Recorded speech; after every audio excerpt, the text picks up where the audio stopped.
You're listening to Left at the Valley 2.0.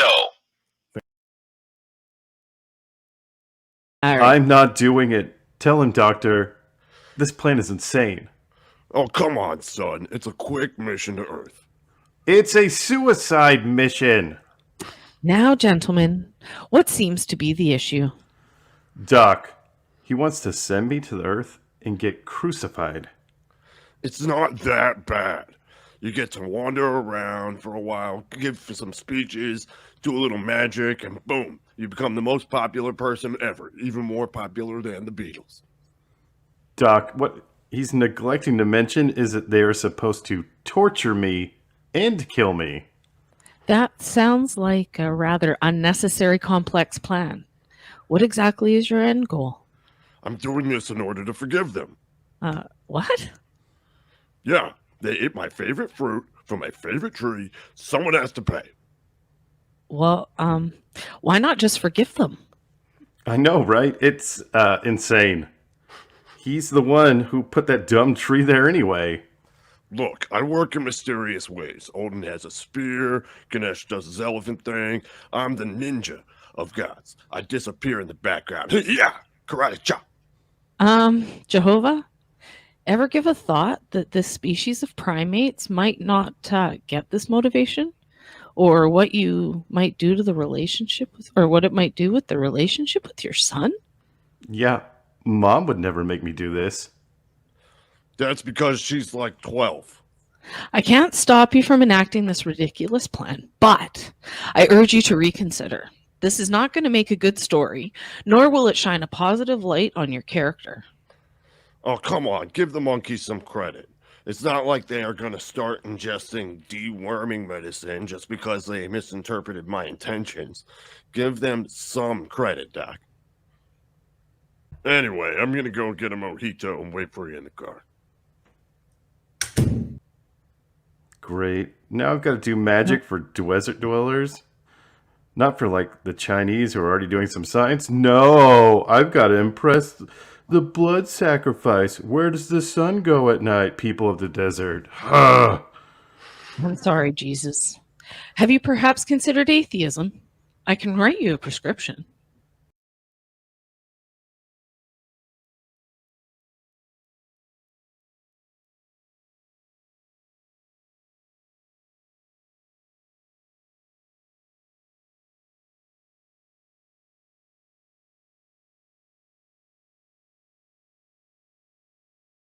Hi, this is Nathan Brown, and I took a left at the Valley.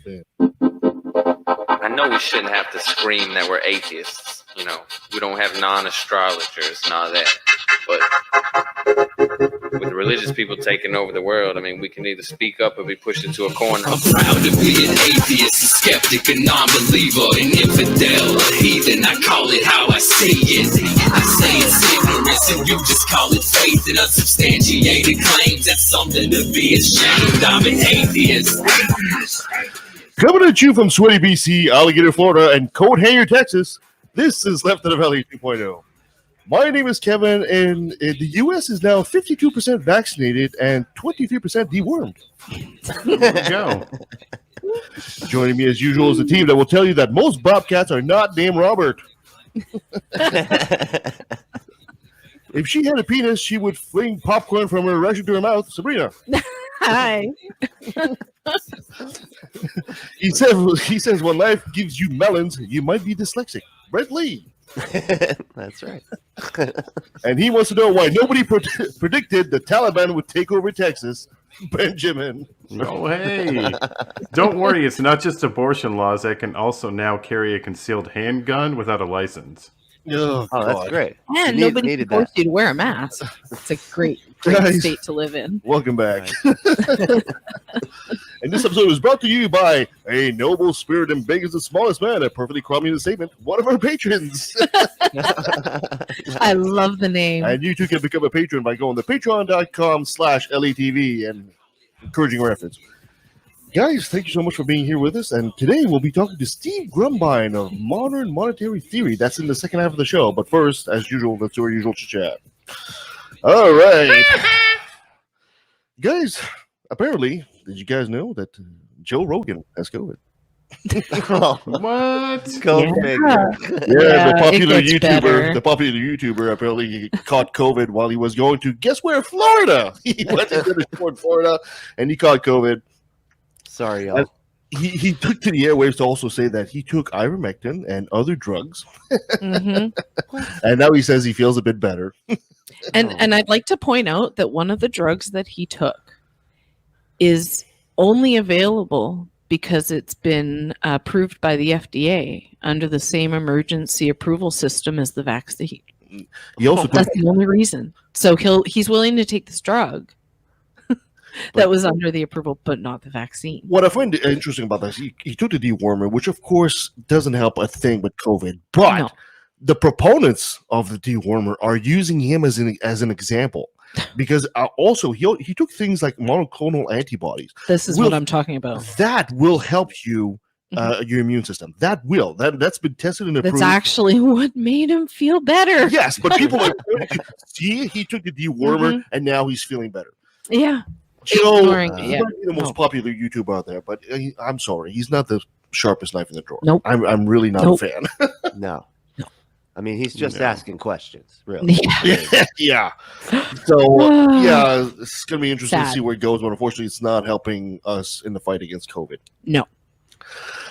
Speaking of fight against COVID, I don't know. I think apparently it was worldwide, but there was an anti-vax protest September 1st. Did you guys see that here in the US as well? No. No, I didn't hear it about it. was across Canada. Across Canada for sure. Apparently, it was part of a worldwide movement. Apparently, September 1st, there was over 5,000 people right here in Vancouver at the Vancouver General Hospital. That was actually they were protesting anti-vax people, and I'm actually quite angry at this. Yeah, me too. Because these people were.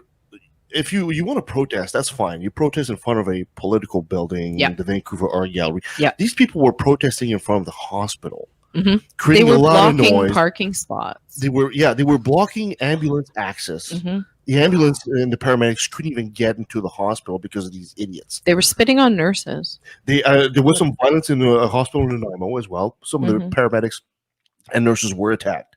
And these people, these idiots, were chanting "Lock her up." Talk about Dr. Bonnie Henry, which is the head of the BC doctors, I guess here in She's the she's a health the provincial health doctor, officer. health okay. officer. Yeah, that's right. and she's been doing a fantastic job here in Mhm. BC, and people are chanting "Lock her up, lock her up." Yeah. So you know what you're dealing with here. You're dealing with a crowd of idiots. Mhm. You're dealing with a crowd of idiots that believe the Canadian version of Trumperism, essentially. Yeah. And I don't know about you guys, but I have no sympathy for these idiots anymore. I can understand. Sabrina and I were having discussions about. I can understand like some people would have some medical. Okay, actual maybe medical we need to reasons. backpedal a little bit because there's stuff happening in BC specifically that I don't think a lot of people probably know outside of BC, but BC is going to implement a vaccine passport Yes, that's system. true. That's So true. this Oh. protest is stemming from that. But the problem with the passport as it stands today, people who are unvaccinated for any reason whatsoever, including valid medical exemptions such as allergies, will be unable to go to places like restaurants. They just won't be allowed in because they won't have this vaccine passport. As I understand it, they will be able to still go to grocery stores, but other than that, they're pretty much restricted to doing like no movie theaters, no gyms, no nothing. Yeah, unless And you show so- your vaccination certificate. So part of this protest stemmed from people going, wait a minute, this isn't fair because there are people, there aren't a lot, but there Yes. are people who will die if you get the vaccine because they're deathly allergic to an ingredient Absolutely, into it that's true. that goes Right. into it. And I know someone who has had the EpiPen so many times from other anaphylaxis reactions that they said, we can't take this chance. It's not safe for you to keep getting this EpiPen as well. So we're not giving it to you. You will never get this vaccine. Yeah, exactly. Oh, wow. So this stems from the province of Quebec have actually implemented that vaccine certificate / passport, call it Really? whatever you I want. didn't know they'd already September done it there. 1st. Yeah. Okay. BC is the second one to come in, and It's like October or something. actually they're supposed to implement it mid-September. Oh, well. Right now, Quebec is like right now they're under that thing, but they gave it a 2-week grace period for people to get adjusted to it. Mm-hmm. BC seems to be following track and they're keeping a close eye on what's happening in Quebec, stuff like that. And you know what? I personally, I say bring it on. Bring it on. I think it's a great idea, because all these people that, I can understand if you have a valid medical reason. Those people, those are the only ones. That I totally agree. But everybody else, Joe Blow, you know what? I don't care about your so-called freedom. No, quote I unquote, don't. because it's already something we already do. I mean, right now, if Benjamin wanted to fly to somewhere in Africa, he can't go there unless he shows he's been vaccinated for yellow fever. Right. Same for me. We already do this. Mm-hmm. So do doctors and nurses. They're not allowed to work without being vaccinated. So why is this one any different? These are idiots. And I know that we're going to have to put a disclaimer at the beginning of the show. I'm just saying. Yeah, so I'll do that. I hate to say it, but the vast majority Full on debunking. Yeah, the vast majority of these people that were protesting are just idiots out there. They're bribing. You could hear when they were being interviewed by the newscast. It was, I believe in freedom. I believe in freedom. I don't want to be injected and with a they're chip. allowed to have that freedom. Yeah. So I'm just going to interject with another personal story, and I think it's one that's really valid and relevant, and it's something that Kevin and I learned yesterday. When was it? At the beginning of August, we went to a small family reunion. All of us were fully vaccinated. Mm-hmm. So my cousin has a duplex, and she has renters who live on the other side who they're friends with. And the renters kind of switch off. So there's two single guys. Well, they're not single, but there's two guys that work up north. They're not really roommates. One lives there at part of the month, and the other one lives there the other part of the month. When they go home, they switch off. Okay. They work in like a camp, right? Think like a logging interesting. camp or something like that, where they're gone for like a couple of weeks out of the month, and then they go home for a couple of weeks. So they both have significant others, and the one guy was at home with his significant other, and then he came back, and then they had 1 day crossover. A couple of days after him coming back, his girlfriend started to feel sick. So she got tested for COVID. Both the roommates were unvaccinated. She tested positive. And then the younger roommate started to not be able to smell or taste. So it was presumed positive, but he went and got a positive diagnosis as well. And the older roommate, he's about 50 years old. He also tested positive, but he felt okay. It wasn't too bad. And then after about a week, he got really sick. And to make a really long story short, he's not going to make it. His wife is severely anti-vax, so much so that she asked if they would give him ivermectin in the hospital. Yeah. That's how anti-vax she was, and anti-mask. She's now vaccinated. Yeah. But her husband's going to die. It took her husband dying. He is 50 years old, but he is like Kevin 50 years old. Extremely. No, stop. I know you're not. Let me keep. He's very, very healthy, and he lives years younger than his age. And if he lives, he'll need a double lung transplant. Exactly. Now, he has multi-organ failure. Just for people out there to understand this, these people. I'm sorry. Right, I'm just angry renting about this. for somebody we know. Yeah. Who had contact. Oh yeah, I'd like to also point. I forgot that part. Yeah, exactly. So this person had contact with other members of Sabrina's family who had contact with us. Yes. So that's how the chain. So there was, but not one of us double vax people got sick. Exactly. Not one of us tested positive. We all tested negative. Yeah. Wow. So this is how quickly it happens, and this is why these idiots out there, saying my freedom. Fuck you. You know what? Fuck off. I really don't care about your so-called fucking freedoms. Your freedoms end where the public safety begins. Exactly. And at this point, public safety, by the way, it's the Delta variant that is killing him. So it's confirmed that it's the Delta variant. And we've said this on the show many, many times. If we had taken this seriously from the get-go, instead of being conservative and being, my freedom, it just and it's a wouldn't hoax, be this bad. We would have to fight the alpha variant of COVID. We would have had phase 1 and maybe another phase 2 maybe, and it'd be done. Now in phase 4 with the Delta variant and the Gamma variant, who came out of where?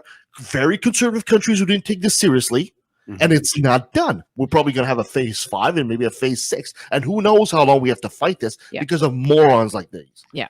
Oh, yeah. And so I have no sympathy whatsoever for these people anymore. No, this is done. So bring on the quote unquote passport. I think you should call it a certificate. Bring it on. Bring it on. This is You should call it a license. Yeah, license. call I it mean, license. Yeah, license is good. somebody Totally. else that I was arguing with, I say, you know, especially against nurses, and this nurse being so upset that she has to quit her job because she won't get vaccinated. Yeah, I But saw the that. thing is that you have a choice. Everybody has a choice. And she's choosing not to. Well, her employer has the choice not to employ her yeah, for making that That's- decision. It's called a consequence to your actions. Yeah.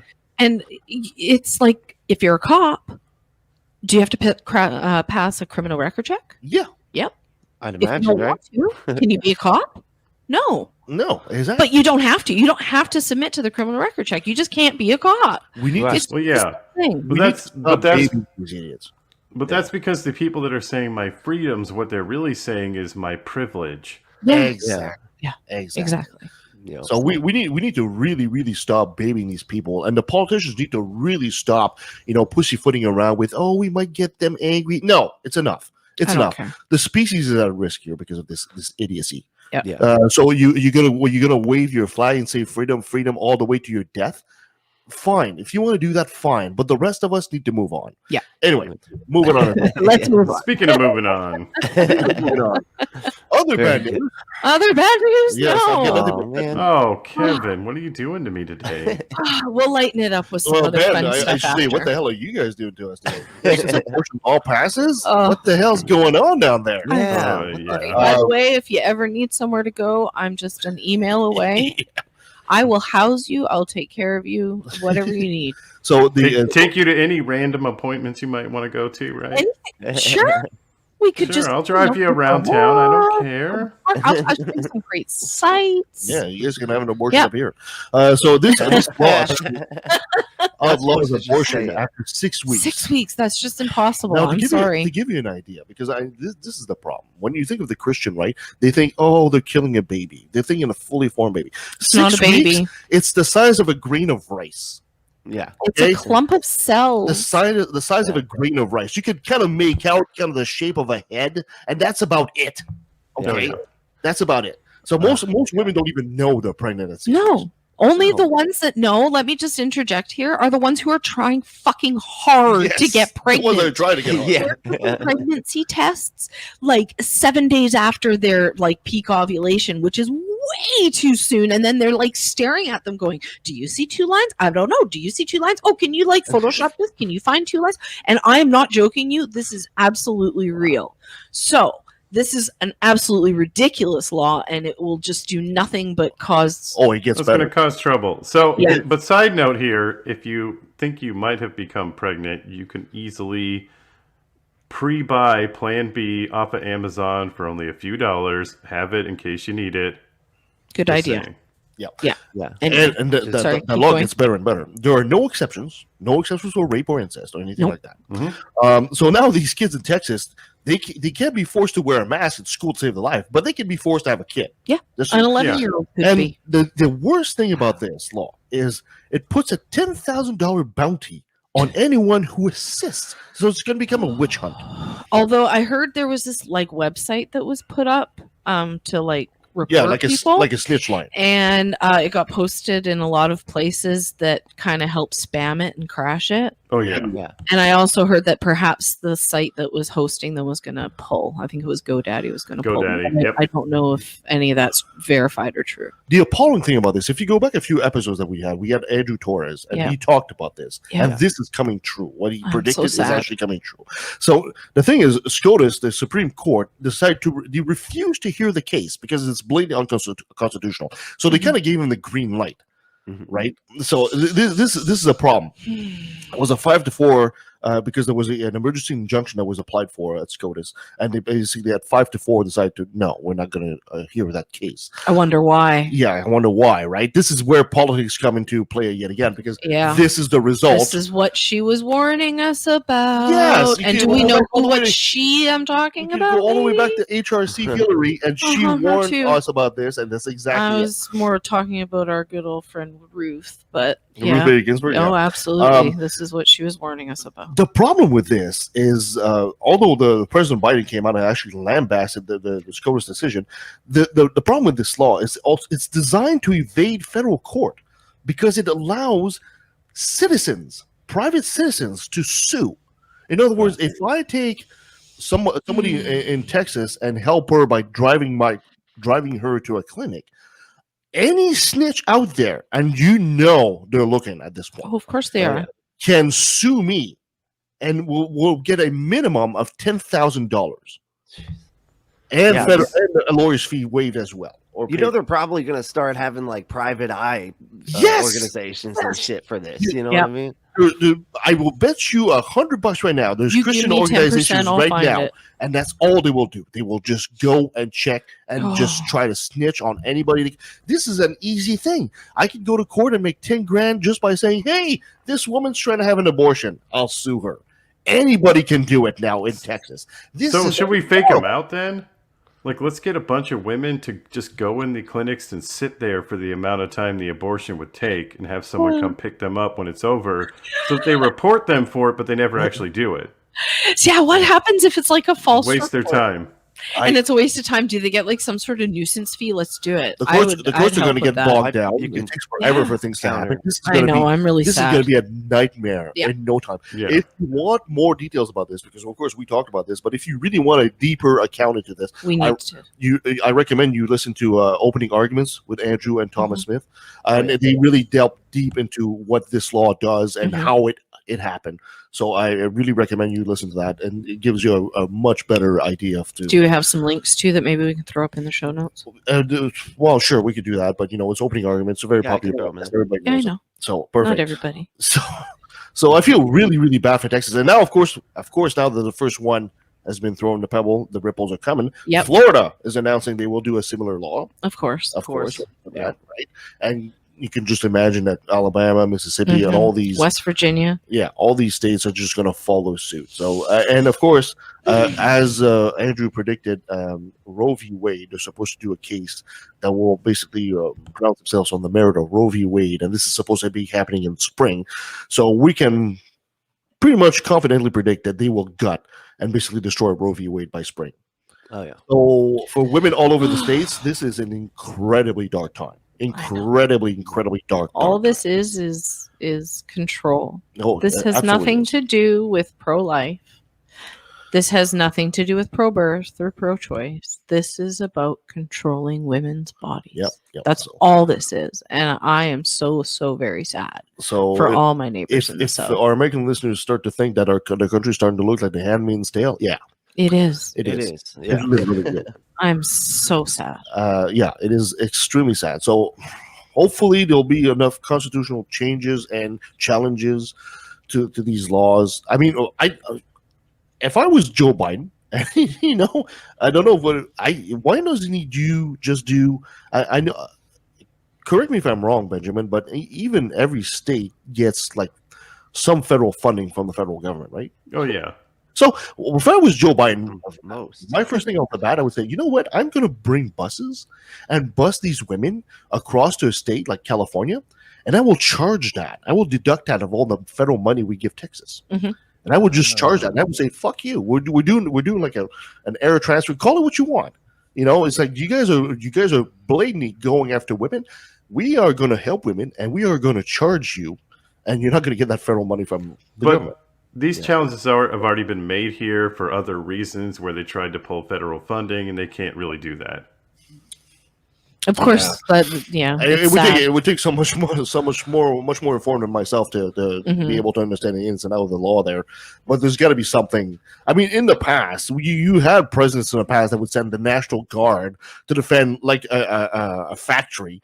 There's something like that Joe Biden can do, I'm sure. Yeah. Yeah, I'm sure. Then he'd have to do it. That's that's the the thing, other and problem. he's too far right to do shit like that. Yeah. I don't know. I don't know. I'm sad. I kind of have faith in Joe. He's kind of on that cusp, right? I mean, remember when he was vice president, and at the time Obama hadn't recognized LGBTQ right? It was Joe. It was Joe that basically blurted out, "Yeah, of course, they need to have the same rights as the rest of us," which kind of forced Obama's hand to do it. Joe, I think, could be surprising in that way. Maybe. So, we'll see. I hope Here's hoping. Yeah. I mean, exactly. he definitely, like you said, he lambasted him pretty good. In a speech. But I mean, that only goes as far as it goes, which, Right?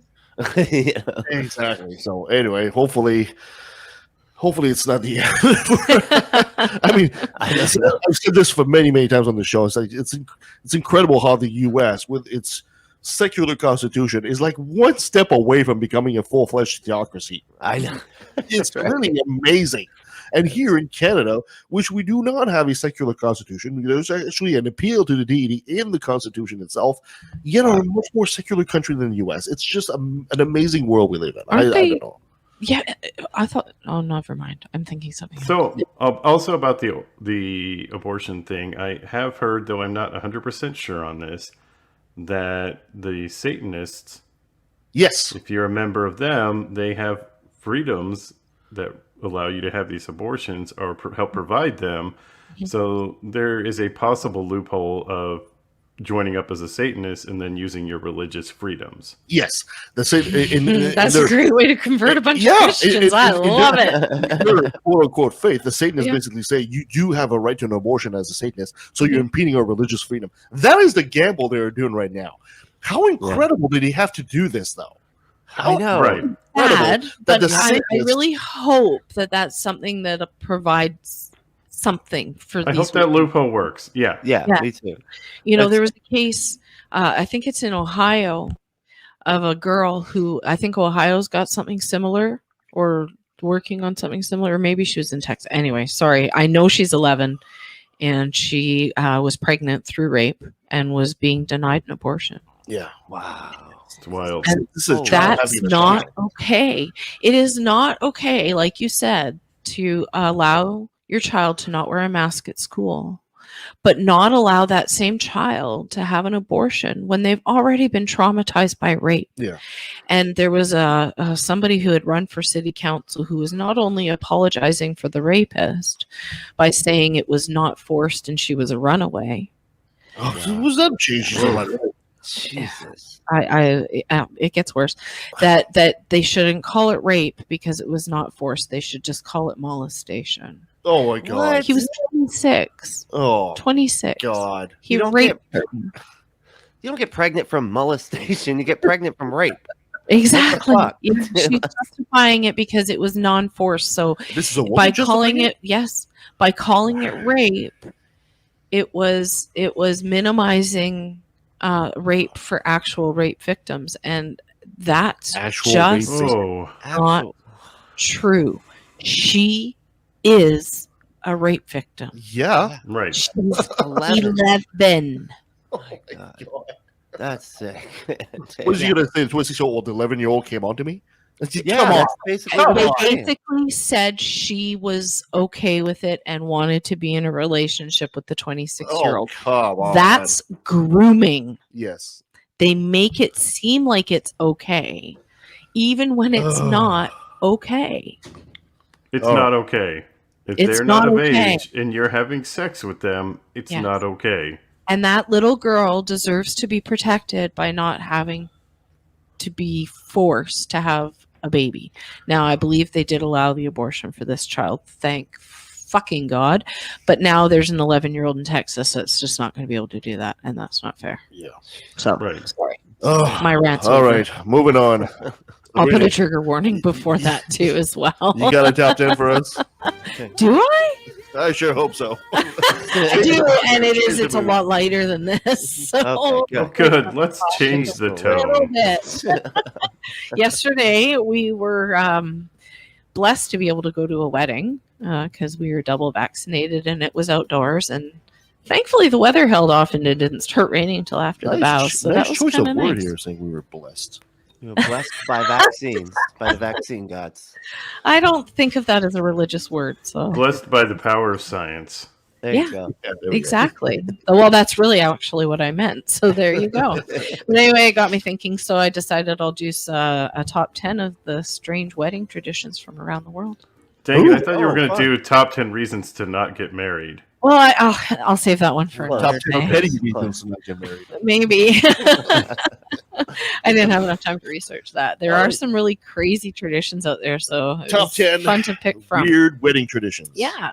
So number 10 is offering spoons of love in Wales. What? Spoons of love. So a groom is required to gift his new bride with a love spoon. It's been carved. It's a carved spoon, signifying that he will never let her go hungry. Well, that's kind of cute. Yeah, a little bit cute. It's cute. different. I was thinking the spoon was used for something else. Well, maybe. No kink shaming here. Spooning. Exactly. Spooning, yeah. I was thinking about a nice swat bottom there. Yeah. Oh, yeah.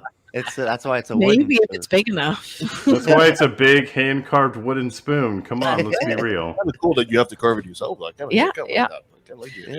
So number 9 is a dish breaking. There's a dish breaking custom in Germany. So all of the guests bring porcelain and for the newlyweds, and then they break them.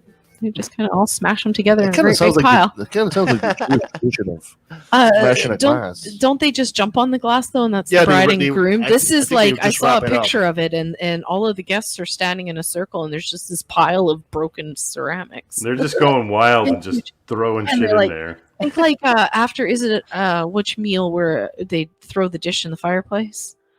Maybe that's a Jewish tradition too. Oh, maybe that's Greek. I'm not sure. Greek, yeah, Greek. Where you anyway? Anyway. I apologize to anyone I've offended. A lot of breaking dishes for Number 8 is the blackening ritual of Scotland. So it's a Scottish thing. That should be good. This tradition actually it involves family and friends showering the couple with all sorts of disgusting things, and then tying the bride to a tree. Sounds Okay. great. You know why they do this? No. They do it so that the bride and groom can prove that they're ready for anything.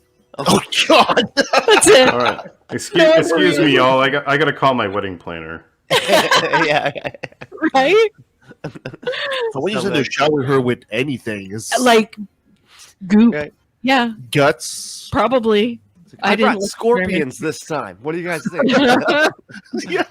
What did you bring, Joe? What did you bring? I mean, that's a weird flex all the way in Scotland to bring scorpions. Yeah. You got to order them on Amazon. And it's So number 7 is in Africa. Sometimes the mother of the bride will accompany you on your honeymoon night. Give you pointers? Pretty much, actually. Mothers or elders in certain African tribes accompany newlyweds to educate them on how to spend the night. Wow. So yeah, Got it. teach them what to do. I wonder if does she bring props? She's like got a donut and a hot dog, and she's like, "Hey, this." Is there a whole new Yeah. twist on that mother-daughter porn thing? Because I'm Yeah. assuming these are. Yeah. I'm assuming in this case these are probably like straight people marriages, right? You'd have to assume I'd so. It's an think- African tribe. I don't know that they would. Yeah, Who well, knows? you never know. Maybe it depends they on the don't tribe. care. So Yeah. yeah. So the Maybe. mom just shows up at the door with a dildo and a blow-up doll. And Maybe, yeah. Maybe they're All right, doing here, it. guys. Let's not even maybe try. I mean, and- shouldn't mom and dad show up to like really just act it out? exactly. So starts at a wedding, finishes an orgy. Yeah. That's She's weird. just looking at her groom, saying, "You better be satisfying my daughter, there, buddy. You know, I'm keeping an eye on you." So, number 6, in Ireland, the bride's feet must stay on the floor at all times when she and the groom are dancing. Well, yeah. Where were No, she can't lift her feet off the floor at all. She Can't has do to any lifting. shuffle around. This Oh. is due to the belief that if they don't, evil fairies will come and sweep her away. That's happened so many times. It Like, happens, they had right? to make She sure. puts her feet out, the fairies come, whoop, she's gone. Don't you? Yeah. If these fairies, you give it an inch, and they just wedge themselves Yeah. underneath there, Wow. take it away.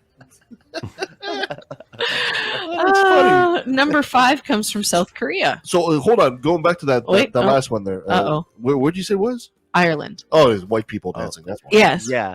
Yeah, it explains a lot, right? Number 5 is beating the groom with dead fish. What? This Okay. happens in Korea, so I've actually seen this on a television show that I watch. Anyway, so some South Koreans believe that in order to make the groom ready for their first night of marriage, his feet have to be beaten by dead fish and bamboo sticks. Oh, his feet. Only his feet. Just his feet, yeah. Oh, I thought it was all of Okay, him. the dead fish doesn't sound that bad. The bamboo The stick bamboo, sounds right? painful. Yeah, that could. they use the That dead would be fish fun. to deaden the Depends pain. what kind of fish you're using. You know? They're just trying to make sure he stays horizontal, right? Like a blowfish. Yeah. Jim, Oh, my Jim, feet hurt. I can't stand up. Jim, you were supposed to bring a mackerel. What do you got there? Oh, I got a swordfish. That's what I'm going to get. A Wait, swordfish. Look at this 80-pound tuna I brought. I just brought a little flounder. I didn't have any money, so I brought the goldfish from home. Yes. So number 4 comes out of Sweden. It's called a Swedish kissing party. So during the wedding ceremony, if a groom leaves the room, all the men will stand up and kiss the bride. And if the bride leaves the room to go to the bathroom, then all the women will line up to kiss the groom. Okay. So it's just a great big orgy at the wedding. I think it's great. That sounds like spreading COVID. Yeah, right? That's Everyone kissing. Let's all kiss. It's cool. Yeah. lined up for it. Brian's got a cold sore or something like that. Oh, shit. I have to kiss her now. No, just your forehead. Number 3 comes from France. There we go. This is it's called banging on the first wedding night in France. It's not that kind of banging though. Although I wouldn't be surprised. Family, yeah, well, it makes it hard. So family and friends will gather outside of the house of the newlyweds and they start banging on pots and pans. Oh, that's cute. And what's more, the couple have to serve them drinks and snacks. And it happens all night long. So this age-old It's like French, a Halloween thing. yeah, this age-old Right. French tradition is known as charivari. Did I do it right? Charivari. Okay. Yeah, we were talking about it earlier today. I wouldn't tell them why. Mhm. So number 2 comes from China. And in China, in the Uyghur culture, grooms shoot their future brides with a bow and arrow. Jeez. Oh, Minus the arrowheads, of course. Okay, thank Oh. you. But they do it not once, not twice, but 3 times. So where they put like a Nerf ball And at then the end or something? the groom Yeah. breaks the arrows, and that ensures that the couple stays in love forever. okay. Hey, It's like they've taken that Hey, Cupid I never thing. said they were normal. They've taken that It's Cupid definitely thing a bit strange. too far, right? Just a little Yeah, bit. exactly. So the number 1 strange wedding tradition is in the Marquesas Islands in the French Polynesia. They form a human carpet. So after the wedding's over, the relatives all lie down on the ground face down, and the couple walks over them as if they were a rug made of people. I'm very grateful that my sister didn't ask me to do that yesterday. Really swipe her. It was kind of wet after. The rain waited exactly until the ceremony was over. It was perfect. The There's a ceremony and pictures were done, then the rain came. There's So a couple of lumps in that carpet. Let me stomp them good. Yeah, That's no. how they go. All right. Right. No one wants to get me married. Like, because they don't want me to walk on them. Exactly. It's gonna hurt. yeah. So there you go. That was Wow, that's weird. great. It was my That little was strange weird top 10. indeed. All right. I guess we go with Ben with our favorite thing that we love to say, that Things that make you go. things that make you go. Yeah. All right, Ben, what do you got? So last month in this harbor here in Maine, Belfast Harbor, a giant 25-foot like duck with the words "joy" showed up in the harbor. It showed up. Somebody just put it there, Like a big rubber duck? A big rubber ducky. like a giant rubber ducky that Oh my says God. "joy." I want it. Wow. I want Right. one. It's like And- giant Ernie lost it out in the ocean. But then about a week later, it just was gone. They're assuming because maybe there were storms coming in that someone pulled it down. But the greatest part is the harbor master received an anonymous letter from someone they presume is the person who put the duck there, and the letter said, "Joy is simply foul play. In this day and age of such bitter divisiveness in our country, we wanted to put forth a reminder of our commonalities instead of our differences. Nothing embodies childhood more than being in a warm bath with your rubber ducky, the joy of not having a care in the world other than having to remember to wash behind our ears." Aw. Yes. Now, which harbor was this? It's Belfast Harbor in Belfast, Maine. Oh, so it's American. Wow. Yeah. Yeah, I was gonna say Belfast. Yeah, that's why Belfast, Maine. Maine. Got it. Okay. I'm just hoping it's not something, one of those industrial harbors where you have a whole bunch of industrial pollution in the water. No. They said that Nice warm bubble bath with a duck.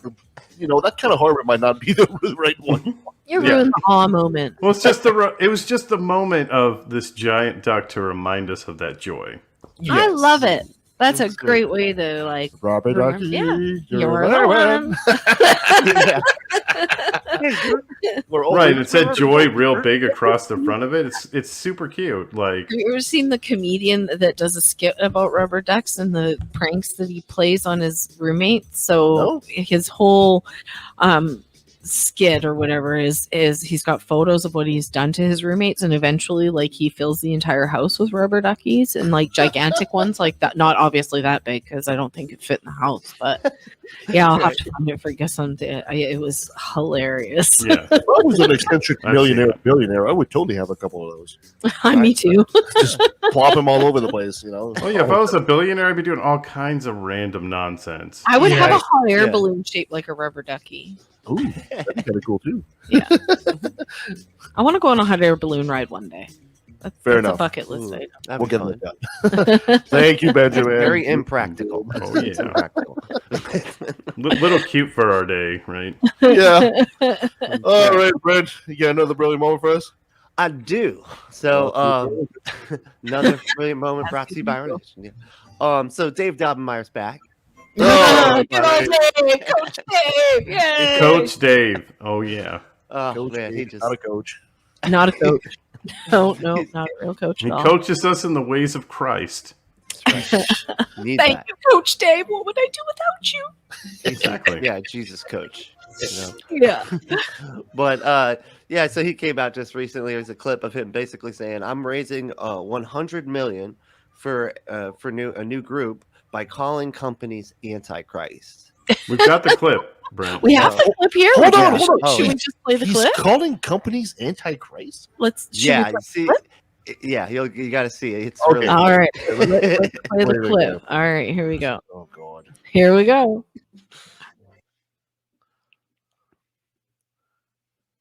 This isn't some fly-by-night, flimsy little thing we're doing, okay? This is Sure, big. Nate.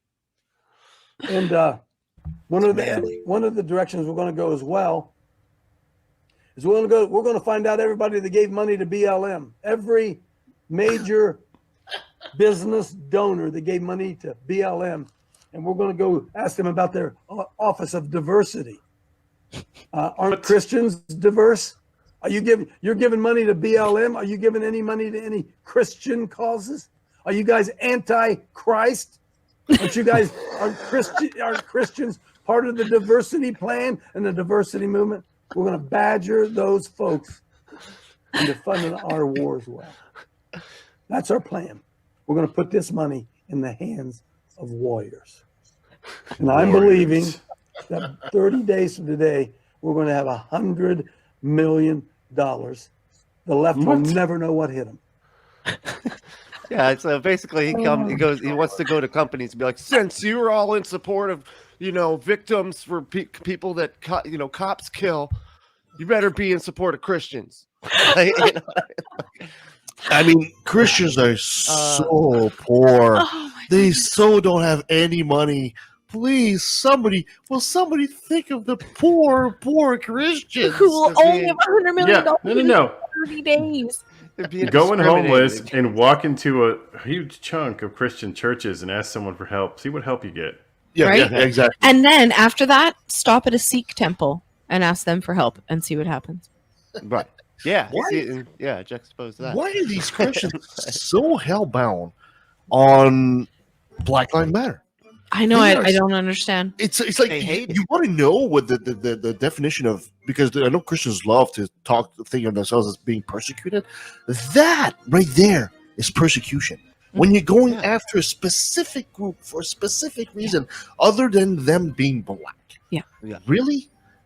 That's persecution there, buddy. If you want to know. And there was recently I saw a meme, something about how anti-maskers. Anyways, they were using photos of slaves and what they used to keep over, not photos, but drawings of slaves and what they used to keep over them, and going, look, they were persecuting the slaves and now they're persecuting us. And it's like, you know what? No. The irony of it all is No. the Christians were doing that to the slaves. I know. Yeah. That's One of the I U.S. know. government or the Canadian government do that. And I'm just disgusted. Anyways. Yeah, I'm trying not to be angry today. It's happy days. Happy. Think about the duck. Think about the duck. Think about the rubber duck and joy. Think about Rubber duck and joy. Okay. Yeah, that one got me. That was Yeah. But yeah, But that, yeah, that no, just got me, man. That was funny. I was just like, This wow. whole I'm persecuted, I'm a Christian, everyone's mad at us, and it's like what they're afraid of, why they hate Black Lives Matter is it's the whole privilege thing again. Yeah, It's it number is. one, they're afraid they're going to lose their privilege, and number two, they feel like they're going to be punished for having that privilege. Yes. The irony of it all is, if you really listen to what Lives Matter says, they're not saying we want you to lose that privilege. It says we want that privilege too. Yes. We want you guys to dismantle the system that makes it's just you. Exactly. Make it that But then it's not everybody privilege. wins. Yeah. It's exactly. no longer privilege. But the funny Then thing it's is, just humanity. but the funny thing is, Equity. if they were to dismantle this system, they would lose a thing.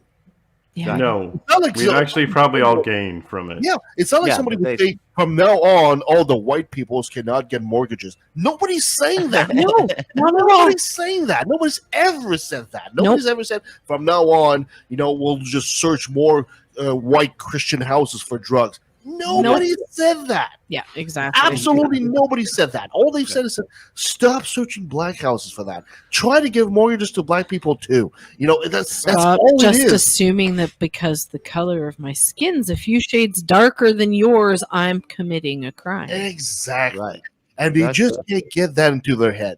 They just can't get that. They just, oh my God, they're coming for us. They're coming for And us. I'm as white as they come, and I get it. So come on, like I'm practically see-through. Hello, I'm so white. I'm like an Altoid with shoes. That's how white I am. exactly, and I get it, and it's so fucking stupid. It is just absolutely ridiculous. And of course, it's always been what Christianity does best is the martyrdom. I don't know how we got this much racism, But it Oh, is I think it was my to talk fault, about sorry. BLM. That's You're always racist. Oh yeah. We just talked. Yeah. It is just that. And I don't know why this absolute hatred for just Yeah. anyway. I agree with you completely. Yeah, it's anyway. It's strange. Anything else we need to add to this? No, We're I good. think we're good, and we can maybe have We added all the things. Awesome. Thank you so much, Brent. Yeah, thanks for at least sort of lightening the mood. Usually we Brought it end down, laughing, so but let's back find up. something to laugh about. Roller I love coaster. that you did it. Yeah, the rubber ducky. Let's talk about rubber ducky joy. Oh, Right. Always think about the duck. yeah, Always yeah. think about the Always duck. think about the duck. When you're stuck, think about the duck. Woohoo! Now we're coaching. We didn't know it. Where's the bell? Ding, ding, ding. Thank you so much for that, guys. So let's take a quick pause. And when we come back, we'll be talking to Stephen Grumbine. We'll be talking about modern monetary theory. I'm so excited This will be about this. interesting. The total dork in me is about to come out. You know what? To be quite honest, we don't usually talk about economics a whole lot on this show. I So love I will economics. be very interested to, because I'm an idiot about all this. I'll be the first one to admit. So I'm sure I'm going to have some really stupid questions for him. And hopefully, I have some intelligent ones. I took Good. macro and microeconomics in I'm college. glad somebody's going to ask some interesting questions because I'm sure my questions are going to be dumbasses questions. So that's going to be this very has something interesting. to do with money, right? Am I? Yeah. I'm interested to hear about it because it's an interesting theory, and it kind of does go against what you learn in school. So Yeah, at exactly. least what my it's been a few years since I've been in college. So Because we also have a certain knowledge about economics, and we kind of listen to the experts. Oh, we can't do this. It's going to be inflation. Then we can't do this. It's going to be taxing too much. I'm really interested to see what he says. So, anyway, too. let's take a quick pause, and we'll be right back. see you soon. Pause. Perfect.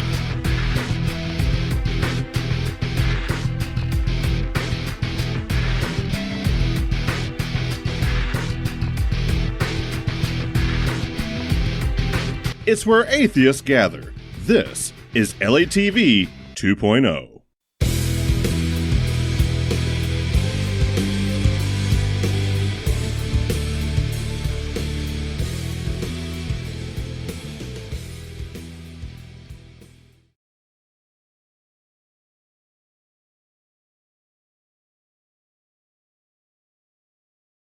All right, our next guest is Mr. Steve Grumbine, a proponent of modern monetary theory. He's a snappy dresser and a snazzy dancer. Steve, welcome for being. Thank you so much for being on Left in the Valley. You got it, man. Oh, with my applause. I forget the applause. I always forget the Every applause. The large applause. There it is. Woo, He's very noisy. We could just do it. Come on, Brent. I'm holding my coffee. Oh, Steve, thank you so much for joining us here at Left in the Valley. Really appreciate that. Maybe you'd be so kind to give us a quick bio as to who Steve Grumbine is. Yeah, so I'm really nobody, but I'm the founder and CEO of Real Progressives and Real Progress in Action, a 501c3 and a 501c4 respectively. I'm also the host of the podcast Macro and Cheese, which is a podcast specifically focused on modern monetary theory and the political implications thereof. And I'm also the co-host of another podcast called The New Untouchables, The Pecora Files, which is all about the elite control fraud that has been done in Wall Street to basically steal our homes away from us and our pensions. So that's kind of my claim to fame at this moment. So we could probably use you to fill up like probably 5 shows of just the knowledge you have in your mind. But today we will, well, with modern monetary theory. You know, flattery will get you everywhere, dear. Absolutely. Why don't you say nice things to me, Kevin? We're obviously in the presence of a big brain here, guys. So treat him as such with the respect he deserves. So I thought you meant my brain. No. No, okay. Your brain is nice too, but sorry, Steve beat you out here. All right. So, Steve, what is modern monetary theory? Well, back in 1972, Richard Nixon took us off the Bretton Woods Accord, which was basically a global gold standard, and moved us to what they call a sovereign, free-floating fiat currency, non-redeemable for gold anymore, basically just pieces of paper. And all the laws and rules written around the dollar were written back then around the gold standard, and all the textbooks were written as if we were still on the gold standard. But something very fundamental changed in 1972. And so MMT seeks to explain and describe in great detail what that means and what happened in 72 and what a sovereign free-floating fiat currency actually can do. And so MMT is the study of monetary operations. It's the non-mythological, non-conspiracy driven version of economics. It kind of cuts right to the quick and basically tells us that as long as we have the ability to levy a tax, then we have the power to spend. As long as we are not at full employment and we have real resources, we have the power to spend. And it kind of debunks the whole concept of the national debt. National debt is not us borrowing our own dollars from other countries, which is kind of ludicrous on its face. But it's really the sum total of every untaxed dollar in the economy. So one of the key insights to modern monetary theory, or MMT, is the role of taxation and the fact that taxes are not collected to fund spending operations. It's not, taxes are never reused. So MMT shows us that a dollar is a tax credit, and it's the government's unit of account, like an inch or a pound. And so you can never run out of inches. You can never run out of pounds, unfortunately. And at the end of the day, it shows us that we've been lied to for an awful long time about what is quote unquote affordable and not affordable. And you look around and you start realizing all the things that we've been talking about as leftists, all the things that we want as progressives, have been available to us all along. We've just been literally lied to and convinced that it's our hard-earned tax dollars going to pay for somebody else's bad decisions. And so MMT disabuses us of all that nonsense and gets us to the point where we can see the economy, for what it is. And that is ultimately real resources are what is scarce, not pieces of paper. So there's a lot more to it than that, but in a nutshell, MMT describes currency as it is today. Okay, there's a lot to dig in there. Really a lot. Just like 5 sentences, and like my brain just like tilt. No, okay. That's the way it is for all of us, brother. All right. So let's go back to the beginning. You were saying so Nixon took you guys off the dollar being back against the gold standard. Yep. Right. But it seems that economists today are still being taught that the old rules that they had when the dollar was backed against the gold still applies. That's right? correct. Okay, That's so correct. so maybe this is a layman question, because I've always asked that of economists, and they've never had a good answer. And we were talking about this during the break, Benjamin and I. I've always, from an idiot's perspective, they've always told me that the economy is there to grow. We need to grow stuff, grow. But it seems to me that we live in a world with finite resources. So there's something that doesn't work there, right? You can't grow perpetually forever. There has to be some kind of breaking point, because we were talking, you need to improve on widgets, but eventually you run out of raw materials, right? Because we don't live in if we had like finite wood, that'd be great, or finite electricity, that'd be great, but that's not the case. So how do we get over that at some point? Because we know right now, as a population on the planet, we are running towards that wall where eventually we're going to run out of stuff. So is there any explanation from the MMT point of view as to that? Well, MMT is pretty just plumbing, man. It's just straight plumbing. It just tells you how the dollars are created, tells you what you spend them, where you spend them, what it will do, how it will impact the economy. It doesn't really have a moral compass, although there is a lot of philosophical work being done currently to try and develop a theory of a political theory surrounding the economy, the political economy of MMT.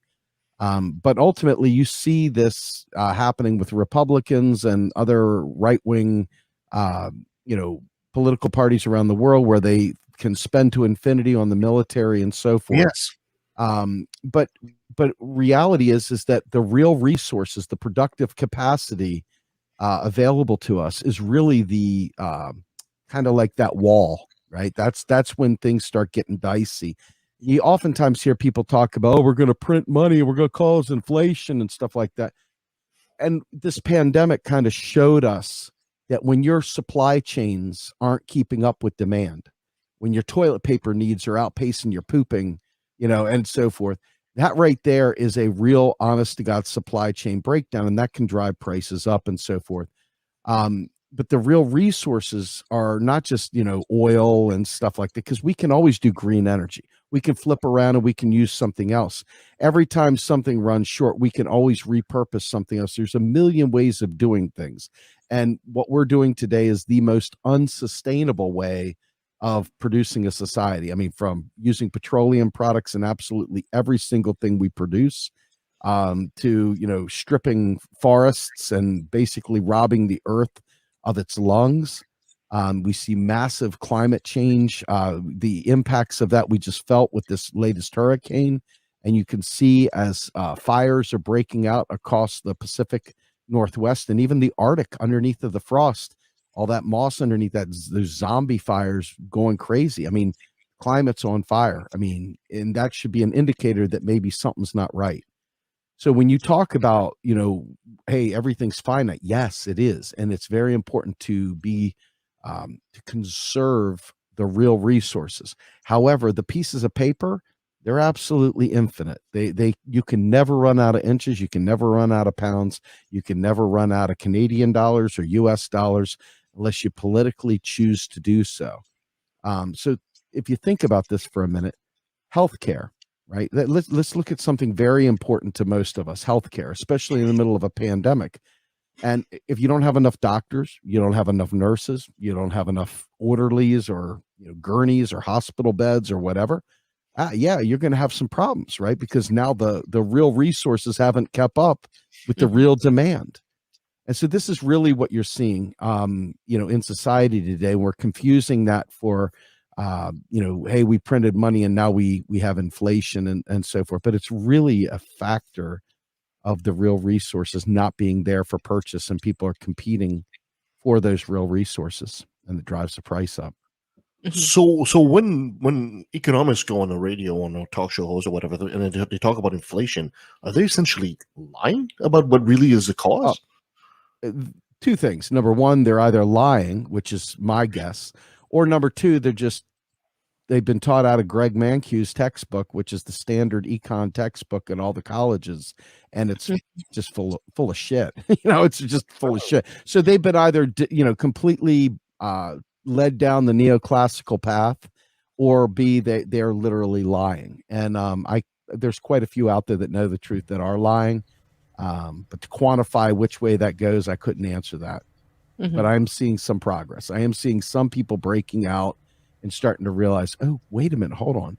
This great book by Stephanie Kelton, The Deficit Myth, kind of explains all this stuff so easy that a child could understand it.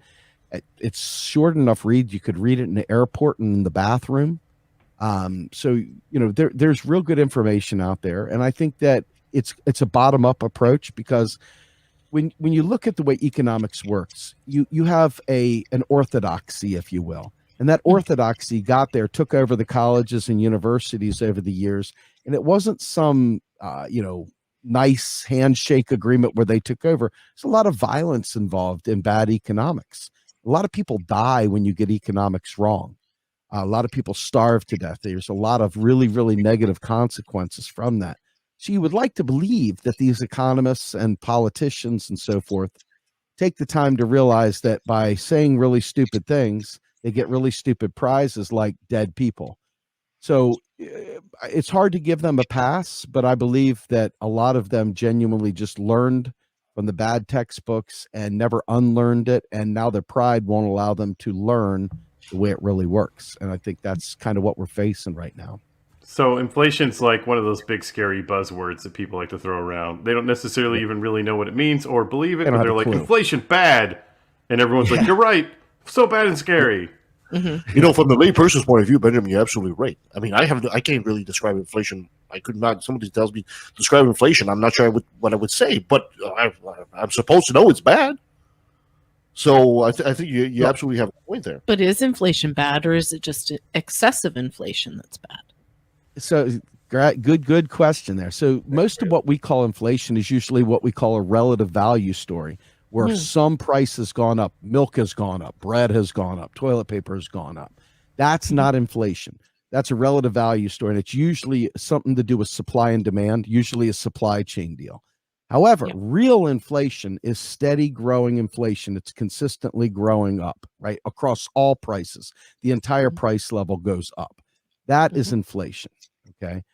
However, what you oftentimes see, and this is kind of funny, is they jump the shark and they go from, hey, why are prices going up on my milk, to, oh my God, it's hyperinflation, we're all going to die. And hyperinflation is basically currency rejection, okay? So think about the three big ones that always jump out. Weimar Republic, oh my God, they're gonna print money and we're all gonna die. They came in with barrels of money and blah blah blah. And really, what happened? Let's be fair. If anybody even did the slightest bit of historical reading, they understand that Germany was slaughtered by the Weimar, by the Treaty of Versailles. The French particularly loved soaking them with debt in foreign denominated French francs. Yes. And, obviously Germany produced, Reichsmarks. So you had foreign debt, number one. Number two, the industrial sector went on strike as a means of protesting against the Treaty of Versailles. And so the productive capacity, there we go again with that whole supply chain thing, right? The productive capacity plummeted. They were decimated by a war. And so voila, you've got a massive amount of underproduction. I mean, you could have had $1 trillion, but if you only have one loaf of bread, it doesn't matter what. So now you've got the people with $1 trillion fighting back and forth for that loaf of bread. And so that's Germany, Weimar Republic in a nutshell. Then you travel down south to Africa, to Zimbabwe. And you always hear this one. Go ahead. No. We're agreeing with you. Okay. So you hear, sorry about that. I was just giving you some room there. So you hear Zimbabwe, right? Well, what happened here? Let's talk about that. So once again, Mugabe gives the farmland to the warriors, the people that were his tribesmen, the countrymen, took it away from the colonizers. Sounds great in paper, right? Well, as the colonizers walked away from their farms, they set a lot of the crops on fire. Zimbabwe had food sovereignty, but after that, they didn't have food sovereignty anymore. And so 60% of their productive capacity for farms was decimated by both inability to know how to farm, because these guys were good warriors and they're good countrymen, but they were terrible farmers. And the other thing is that the colonizers said, screw you, I'm going to burn your crops down. So Zimbabwe had a major problem with food and a lack of food, a lack of ability to replicate that food. And so they were forced to go outside the country to bring food in. And once you lose food sovereignty, once you lose energy sovereignty, it's all downhill after that. And so Zimbabwe was a case, once again, where supply didn't keep up with demand, and they started taking on foreign debt. They couldn't print their way out of this to save their lives, and that's what they tried to do afterward. But the printing happened after the hyperinflation occurred. It didn't create the hyperinflation. So there's the next one. And then the third one is we got the famous Venezuela, and we've got Argentina, but let's just look at Venezuela for now. You know, Venezuela has one export product, and that's crude. Okay. And they're competing with the Saudis. They're competing with the Saudis, who absolutely love to manipulate the price of oil. And so what they did, because crude is easier to come by than refined oil, they went ahead and dropped the bottom out of the price for crude. And they basically took away Venezuela's ability to pay their foreign debt. And by dropping the price, now all of a sudden, the one thing they could pay that out with oil was gone. And so again, another hyperinflation story, but this time also includes a little bit of political corruption. Thank you, USA, and so forth. So ultimately, each of these things, none of them were a monetary phenomenon. All of them were either a supply chain issue, a production issue, or some sort of political corruption or foreign debt. None of them, not one of them, had to do with money. So you understand, most people don't say that, do they? You've never heard that story probably. And it's a shame, because it's so easy. It just rolled right off my tongue. And it'll roll right off your tongue once you put it together, because this is exactly the kind of information you need to be able to debunk and demystify a lot of the things that the standard activist, standard 3 a.m., YouTube show, all the different Ron Paul and libertarian logic crap that goes out there pretending to be woke is actually a joke. And, they're always telling you, oh, if they print more money, we're going to have hyperinflation. We're all going to die. And it's just the standard fear porn of an ignorant society that likes drama. There's so many freaking soap operas on. Why create drama about money? I just don't I actually recently, just total side note, saw an advertisement for a new television show coming on, and it's a new drama about a reality dance show, a reality dance competition. So now they're making scripted shows about reality television. Oh yes, you got a lot. I'm just like, my mind went. Anyway, that's the drama queen. But going back on Venezuela, I think that was very interesting, because a very similar thing happened here in Canada when we had the boom, when the price of a barrel of oil went to $140, and the tar sands, and the tar sands here, they were developing the tar sands, and then OPEC dropped the price, and effectively shut down. Effectively shut down the tar sands. Right? They don't like competition, do they? No, they don't like too. They didn't like the idea, and it's very expensive to the US. And it was expensive to get the crude out of the tar sands, though. So they dropped the price of the crude to the point where it was actually not profitable to be pulling the oil, and then all of a sudden, tens of thousands of jobs are just gone overnight. Which, from an economic point of view, it's like, yeah, that sucks. But from an environmental point of view, I would say, like, okay, cool. that's a good thing. Yeah, right. Like OPEC essentially stopped fracking in the US. Yeah, like they shut it down. Yep. But so let me not ask for you the a right question. reasons. What is the one thing that is ubiquitous in just about every single thing that we do, from our computer monitors and the plastic in it to the tires on our cars to everything? Oil. It's all oil based, right? Yeah. So what is the one real resource that could truly bring about inflation, period? I mean, really bring about inflation? It's oil. Petroleum products, exactly. Because if there's a shortage, it's not just a shortage for your cars. Yes, we would have pain and suffering. It's not just a shortage for your heating. It's not just a shortage for, other lubricants and stuff like that, but every windmill, all the green energy requires petroleum products too. I mean, it really could use probably hemp and other things like that, but we still have a need for oil-based kind of lubricants and plastics and other things like that, as long as we operate in the system that we're operating in today. And it's funny because I was joking around yesterday talking about the way furniture used to be. And if you look, every piece of furniture used to be solid wood. It used to have carvings in it. It was beautiful. Now everything is mass produced with this press board material, and a lot of that press board stuff, petroleum products in it as well.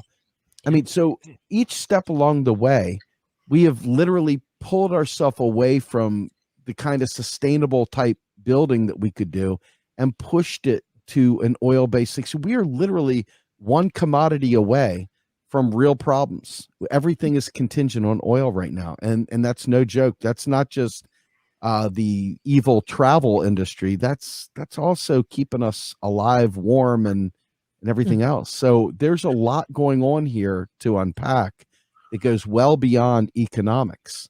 And, it's funny, you talked earlier about, this nonstop growth and how, at some point in time, we got to say, no. And interestingly enough, I'll be interviewing one of the premier voices in economics, Dr. Jason Hickel, who is of the degrowth world. I had spoken to a young guy a few months ago who had written a paper on degrowth, and it pointed me to Jason Hickel. And through a couple bad scheduling opportunities, we didn't hook up, and tomorrow I'm supposed to, fingers crossed, interview him. But the entire idea behind degrowth is that there are ways of living, there are ways of creating sustainable practices, and it's really about reshaping how we look at what constitutes good and bad. Currently, most countries are operating on what they call GDP, or gross domestic product. Yes. And all GDP is a very, very indiscriminate gauge of all economic activity. What if we had a genuine progress indicator, which my good friend Phil Lawn down in Australia champions? It talks about basically the health and prosperity of the nation, talks about looks at everything, right? You got guys like Steve Keen, who talk very heavily about incorporating energy into your economic diagrams and economic modeling instead of just GDP. These things are very, very critical in getting to that kind of a degrowth angle, because if you're measuring growth differently instead of just the sum total of every transaction, you might have a more meaningful gauge to assess where you really are in society. And I think especially given, this most recent hurricane was devastating down in Louisiana, but it was devastating all the way up through Pennsylvania, New York, and New Jersey too. We have been experiencing very, very deleterious effects of climate change. And it's largely, I think it's indisputable that mankind has hastened up a normal transition that the world has probably gone through a million times, but we have literally put that thing on steroids, and we have no mitigation plan. We have no mitigation plan whatsoever. So I think your point about degrowth and understanding that, at some point we're going to hit the wall, it's going to require some different ways of thinking, different ways of measuring what constitutes good growth. Every time a hurricane comes through and wipes out some part of Texas, every single time we rebuild that's part of GDP. That's no joke. Every time a ship blows up in the ocean, an oil spill goes out there, every time we spend money on cleaning up that oil spill, that goes to GDP. You see what a funky number that is? That number doesn't really say a whole lot, does it? Every time some guy gets a job to deny you a health request, okay, that's GDP. There's still money being transacted there.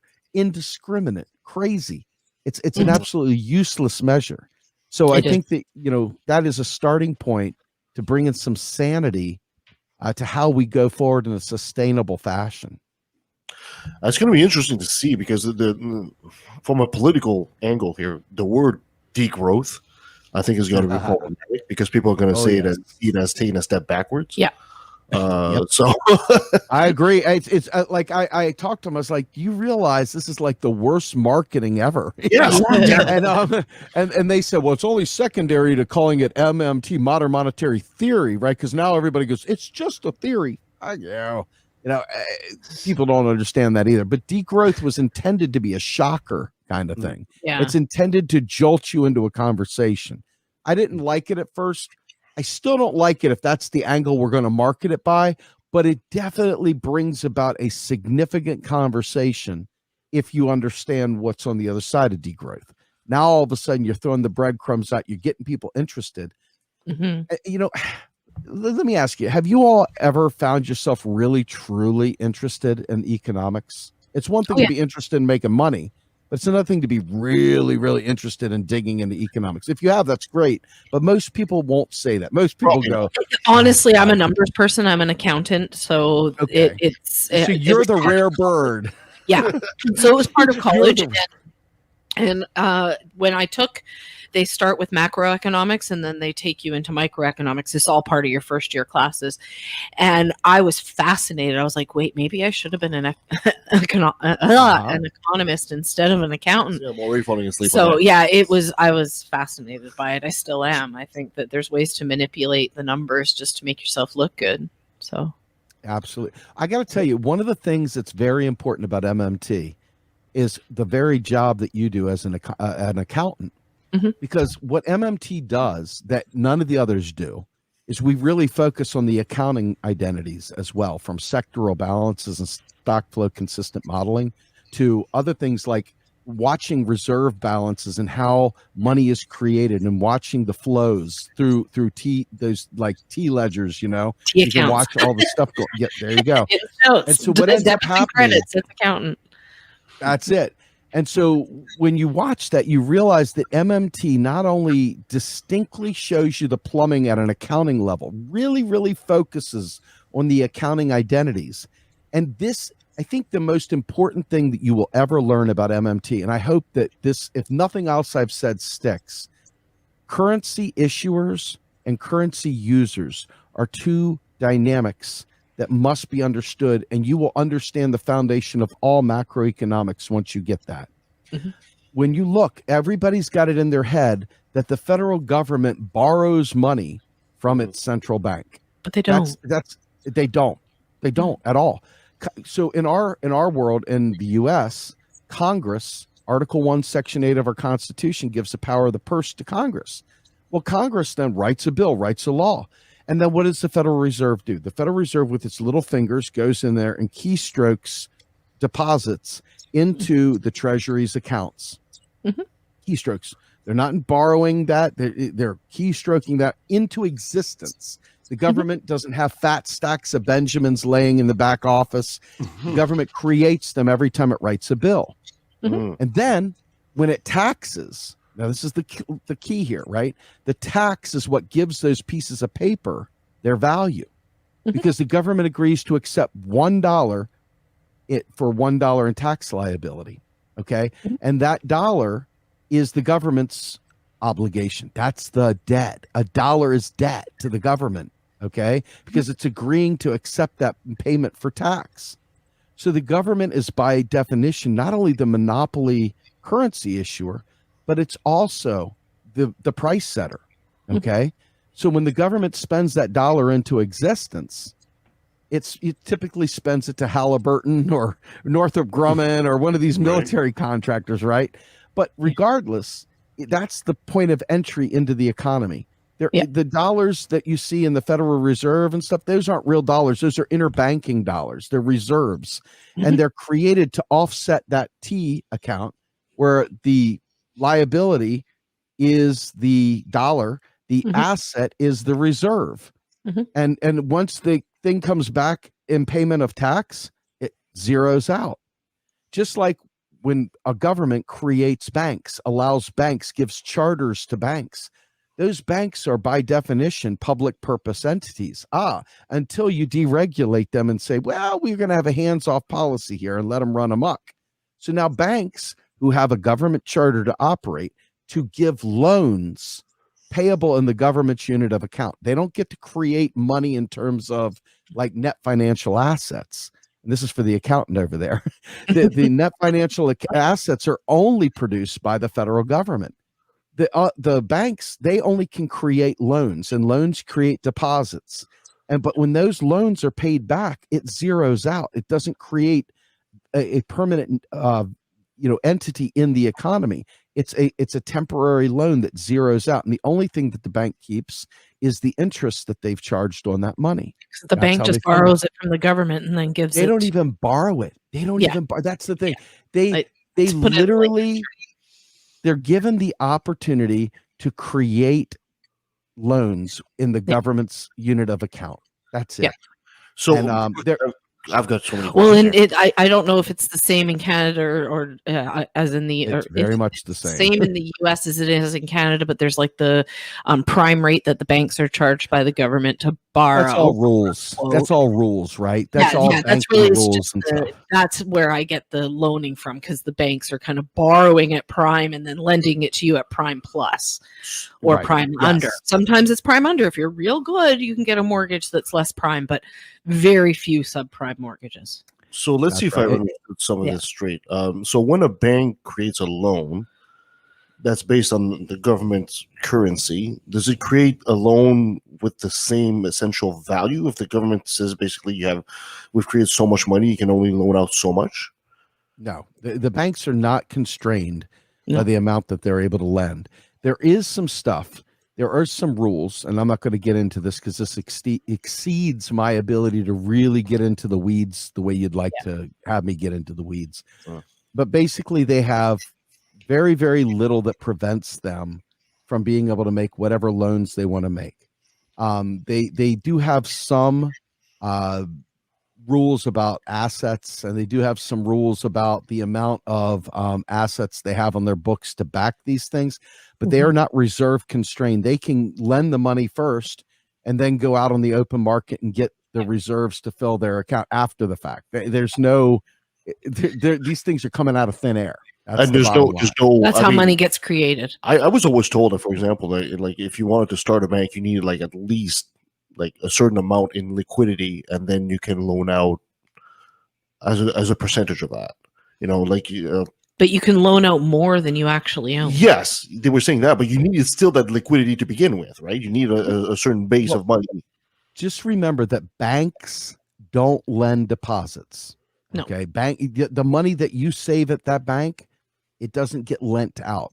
Banks don't lend reserves either. Banks create deposits. Loans create deposits. Their finger created dollars for you to borrow. The monies and the liquidity and all the other things they have on the back end, that's something totally different, right? You have FDIC in the U.S. I don't know what you have in Canada that backs up your deposits. Same thing, CDIC. Okay. So, we have the government has a goal. I mean, the whole banking system's primary purpose is to, especially central banks, is to clear payments, is to facilitate transactions. And if you go back in the United States in particular, back to 1913 when they created the Federal Reserve, every bank had its own, some people putting their thumb on the scale. They had Billy Bucks, Joey Bucks, Quadruple Bucks, Josie Bucks, whatever. And they didn't match up, right? So it was almost like foreign exchange in your own country. And so the idea of standardizing that with Federal Reserve notes was a hard fought, battle between not only the government, but also the banksters, and finding a way to blend all these things together to bring some sanity to the mixture. And they did not understand all that they had just created back then. And you saw the collapse, the big stock market crash, and all the other stuff that came about as a result of fraud and a whole host of other things. I mean, we had banks with, when you go to the vault and you had stacks of money and coins and stuff like that. It isn't like that. I mean, I would say probably somewhere in the neighborhood of 97%, not the bank money, but 97% of all money in the economy is digital. So they only print enough money to cover ATM and teller withdrawals. They don't really print money for general use. And so we're in a real different time now. There's a bit of a war on cash going on. But ultimately, banks are intermediaries for the nation state, for the government. And I say nation state because it could be any one, like Canada. It could be, it's different though in Europe.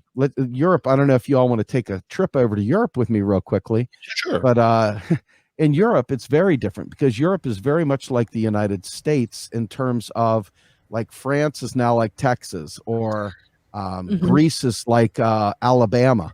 And each of these states are currency users. They are not currency issuers anymore. Greece used to have the drachma. You had the French lira, and you had the Italian. Oh God, what the hell was it called? Livre, or I can't remember the name of it right now. But bottom line is, each of them had their own currency. They don't have that anymore. The only country, like if you look at the UK, they kept their pound. They kept the pound sterling. Why? Because they understood the power of monetary sovereignty, and they didn't want to give that up. And so, but these countries, if you look, you'll notice that the Southern European states are all hurting, every one of them. And the northern ones, like Germany and so forth, those folks are net exporters, and they are raking it in big time. So they have, I think it's a 3% deficit spending limit that the ECB, or European Central Bank, allows each of these countries to do. And so this is why countries like Greece are basically debtor nations, because they are truly a net importer, and they have no means of creating currency to offset that, unlike Canada and the US. And so it's very important, once again, to get back to that currency issuer, currency user dynamic. Yeah. And it will pretty much explain the entire world economy once you get that. Yeah, although I'm pretty sure I'll get some emails from my listeners in France saying, "You just compared us to Texas? I can't believe you just did that." I know, right? Yeah, I think France might be a little bit more left-leaning. We could have called them Seattle or Washington. Yeah, right? let's do France, that. Washington. So I'm gonna have to re-listen to this interview several times to grab everything you're telling me, my friend. I totally appreciate that. But so if the government is essentially creating the money, what creates the value of a thing then? What makes it worth? The tax. The tax does. Remember, they're saying you can only pay your taxes. Sorry, Bitcoiners, you can only pay your taxes in the state's account. So, how many Bitcoin do I have? I have $500 worth of Bitcoin, right? There's a reason for that. Bitcoin is just an envelope. When you're a currency issuer, the only way you maintain that, unlike the Confederacy in the United States, which couldn't levy a tax and keep it going, right? The United States' ability to tax in its unit of account keeps that value alive and well. And the government can move and set whether they want a hard currency or a weak currency. They have the power to change that by affecting interest rates, or raising or lowering taxes, and so forth. So we are not in any way, shape, or form constrained by markets. We don't care about anyone's faith in the dollar. That's irrelevant. Anytime somebody says that, you automatically know that they are not a serious person. And it really comes down to, what is the penalty for not paying your taxes? You're going to get your house taken away. You're going to go to jail, any number of things. I mean, you see what happened to Al Capone. He was brought down by tax evasion. So the government doesn't need your money, though. That's the thing. It doesn't need it because it deletes it when it receives it, at least the federal government, right?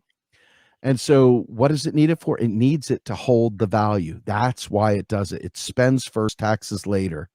And then, we need the government to fund us, because money comes from the wellspring, which is the government. Interesting, right? Whoa. Yeah. Are you okay? A lot. Wow. Yeah. It's a lot to absorb. It is. Okay. But I do like it.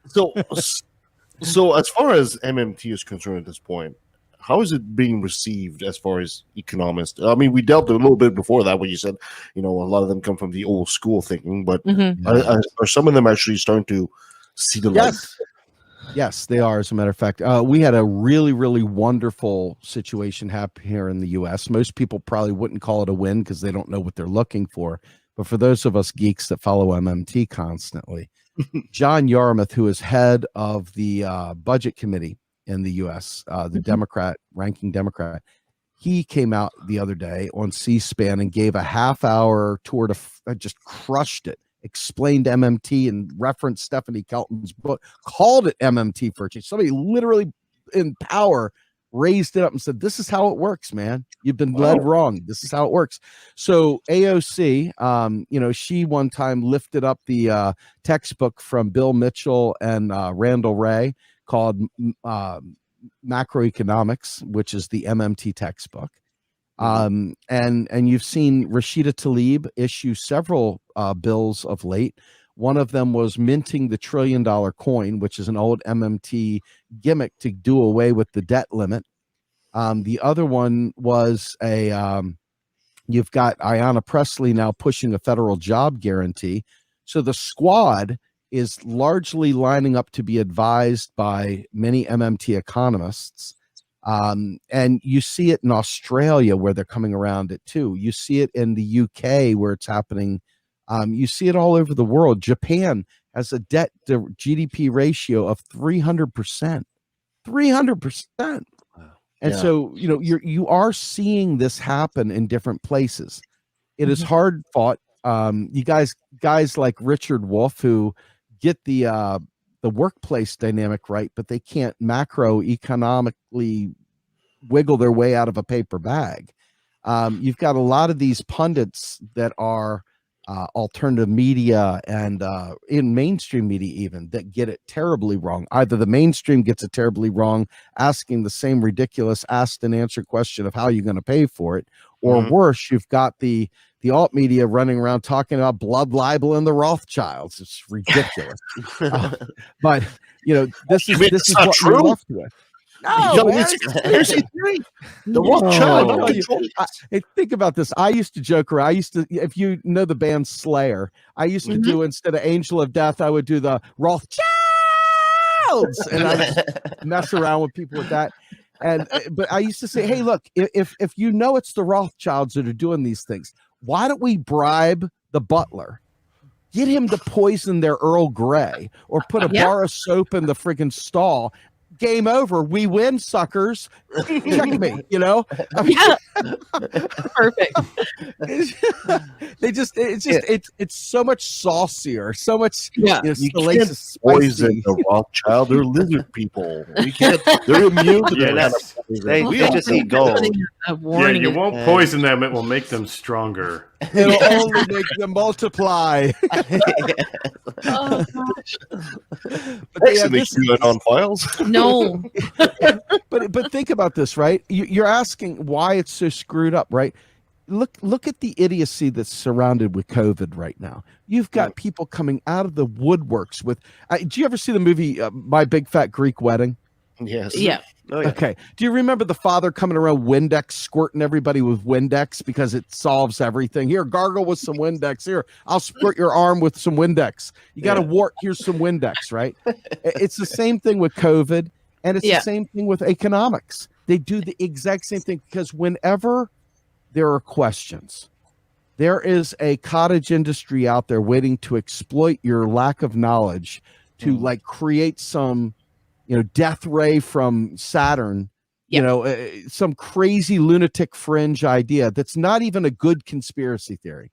It's not even a good one. And it sells because that's what happens when the government hides itself, doesn't speak plainly. Yeah. And so MMT oftentimes looks like, are you kidding me? Is this yet another conspiracy theory? No, it's accounting. It's just accounting. I promise you, it's just accounting. No, I can explain it to you, so it's real. I can literally walk you through step by step. People don't understand how simple numbers are, and they don't lie. And especially in accounting, if it doesn't balance, you've made a mistake. You guys will have to excuse me. I have to call my stockbroker. I got to sell all my shares of ivermectin now. Oh, yes, right. Hey, at least you'll be regular and you'll have no worms, right? Yep, exactly. And they're calling us sheep. That's all I got to say. Of the US Hey, if you've ever been to India, okay, and even if you haven't, if you go on Google or YouTube, you can see they've got some problems with their water in India. Okay, there's a lot of parasites in their water, and there's a lot of, like, you can see canals full of trash.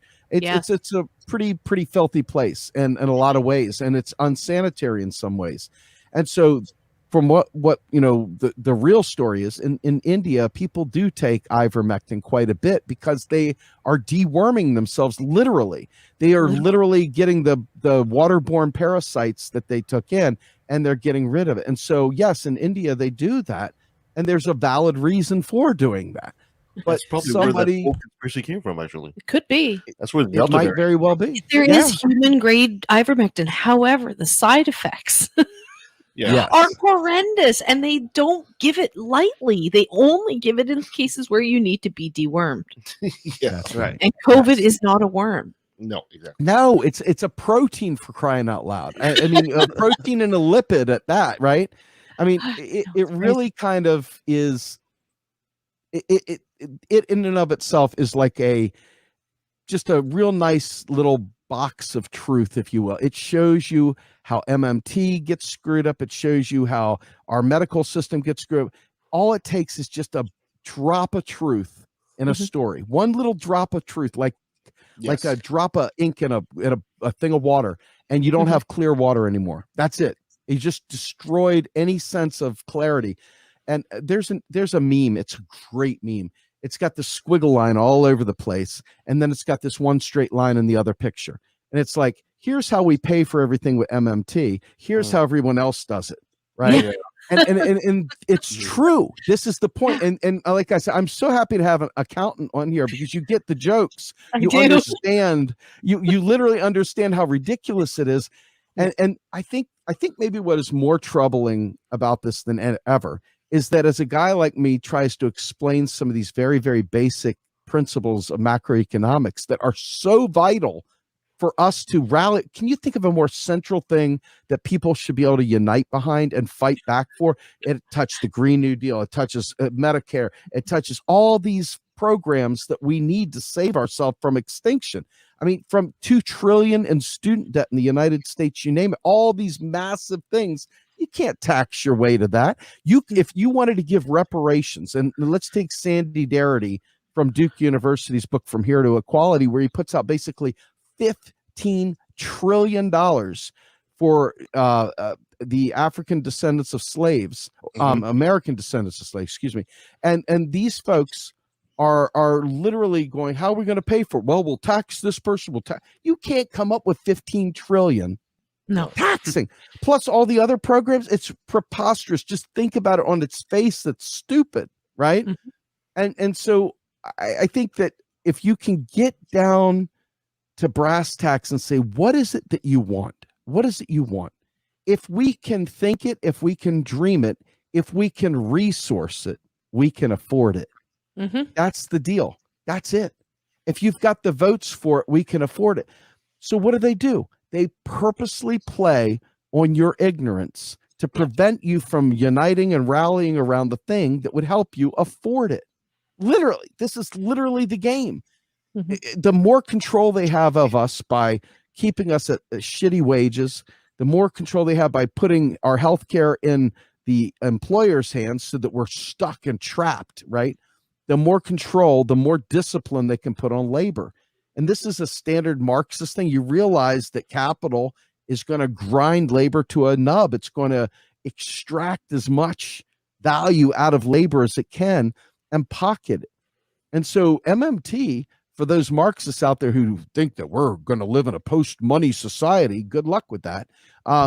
This is one of those very, very critical things to understand, that without understanding this, you're never going to get that surplus value back. You're never going to make it so that labor wins. And I think this is a really vital thing, and it's all obscured by that one drop of ink in the water. Yeah. So let's do a magic wand moment for a second there. Something happens, and all of a sudden, MMT is the way to go. How would the world change, in your opinion? How would tomorrow be different? Well, so let me give you the real mind bender. MMT doesn't require us to believe in it. It's here. It is what it is. It is here. It is. This is it, right? It's not something we implement. It is it. What you're saying is, what if everybody suddenly woke up tomorrow and realized that was that, right? Yeah, if they stop doing the squiggle So, and you just go with the straight line. Yeah. With that in mind, let me tell you what would happen. The people that are pushing for good things to happen for regular people would have a clear path to making that happen. But it would expose the motives of the bad people, so to speak, because now you don't have an affordability thing to say, well, we can't afford it. How can we afford that? Now you're just an asshole. Now I know you don't want me to have health care because you just want to control me. Now I know that you don't want us to survive. You are greedy. It exposes the heart immediately once you get rid of the myths and legends. See, the myths and legends give you air cover for really, really horrendous beliefs. It gives air cover for horrendous people to do horrendous things to the most vulnerable in society. I mean, we could eradicate poverty yesterday. Literally eradicate it completely. We could literally take away student debt yesterday without even a thought.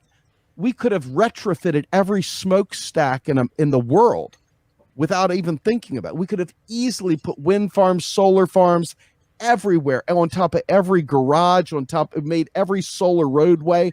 We could have done all this instantly. We could have built sustainable cities. We could still do that, right?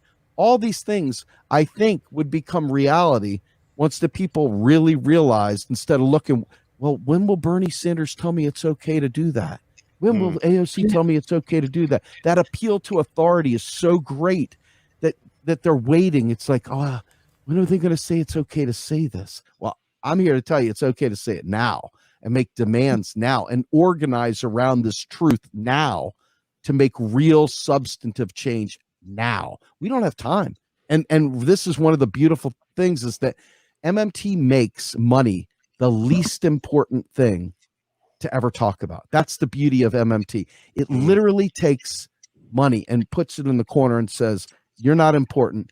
What do we want? That's important. What do we need? That's important. What can we resource? That's important. How do we survive? That's important.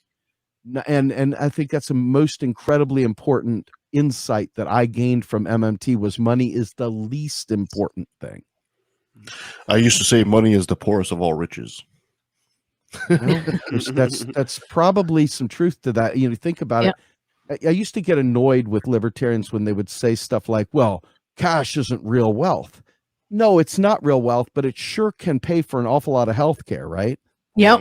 And so there's this flip side, right? It's like the UBI community, for example, pushing this, and they don't realize that cash is not the important thing here. Poor people want to eat. Poor people want a roof over their head. Poor people want clothing. Poor people want safety and security. Okay. Giving them cash and saying, now you go out there and make some really wise buying decisions, Mr. Poor Person living under a bridge. I'm sure you've got great connections to really make things happen there, buddy. You know, no, you want to provide him with dental care, period. I don't care what the price of that dental care is. The government could absorb that. That guy cannot absorb it. He's a currency user. The currency issuer can. Currency user cannot. Exactly. So, I mean, this starts becoming really apparent after a while. And then all of a sudden, when the light really goes on, you become a fire-breathing MMT evangelist. You have no choice. You can't turn it off once you realize people are dying for no reason. That's what drives you, makes you wake up in the morning, makes you stay up all night, going crazy wanting to save the world. And to me, that's what MMT is. It represents the real honest to God pathway out of this neoliberal freaking hell we're in. And you know, that's it in a nutshell.